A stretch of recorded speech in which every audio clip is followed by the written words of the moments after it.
ਅੱਜ 6 ਅਪ੍ਰੈਲ 2026 ਹੈ ਤੇ ਦੋਸਤੋ मैं शमशेर नजूमी ਅੱਜ ਤੁਹਾਨੂੰ ਇਹ ਦੱਸਣਾ ਚਾਹ ਰਿਹਾ ਕਿ ਜਿਹੜਾ ਇੱਕ ਮੁਆਹਦਾ ਹੋ ਰਿਹਾ ਅਮਰੀਕਾ ਦਾ ਤੇ ਈਰਾਨ ਦਾ और इस तो अलावा इस जंग का की बनेगा। इल्मे नजूम के मुताबिक अगर वेख्या जाए तो सियारा ज़ोहल जिहड़ा ना ये अरसा 30 साल तो बाद बुरज हमल दे विच दाखिल होया, जिन्हों दाखिल होए नूं तकरीबन कोई 1.5 महीना हो गया।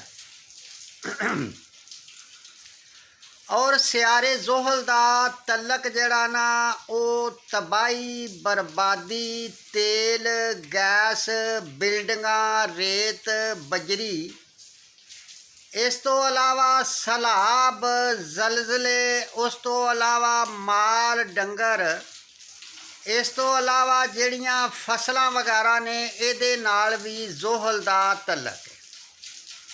ते दोस्तों सियारे ज़ोहल दे डैड होण दे नाल हबूत होण दे नाल ये सारियां चीज़ां जिहड़ियां ने ये कंट्रोल तो बाहर हो सकदियां ने, यानी जलजले भी आउणगे और सैलाब इस किस्म दे आउणगे भई दुनिया याद करेगी।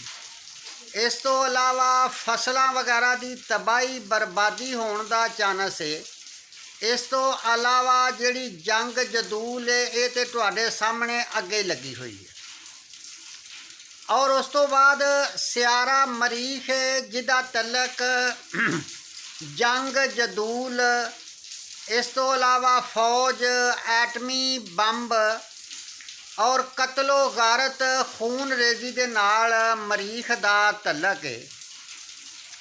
ते मरीख जड़ा ना वो 20 अप्रैल नूं सियारे ज़ोहल दे नाल रल रहा इकट्ठे हो रहे ने, ते जिहदा मतलब ये हैगा भई ये जिहड़े मुआहदे शुआहदे हुंदे फिरदे ने ये बिल्कुल नहीं होणगे।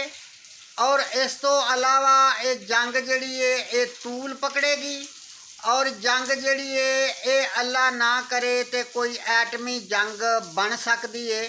अगर 20 अप्रैल तक जंग जिहड़ी है वो कोई तूल ना पकड़िया तो फिर जाके जंग जिहड़ी है कुछ मठी हो सकती है।